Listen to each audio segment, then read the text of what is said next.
It is small, but its hunger is terrifying. When a target approaches, it strikes. The victim can be twice its length, 10 times its mass. The swallower's jaws disarticulate. Barbed teeth trap the prey. There is no escape. It pulls itself over the living victim, swallowing it whole.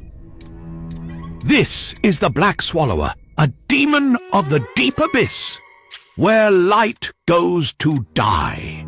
Its stomach expands, stretching until the skin becomes transparent. The prey remains coiled inside, visible, slowly suffocating in a living tomb.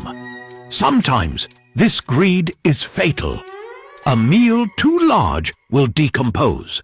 Expanding gases force the monster to the surface, dead from its own impossible appetite.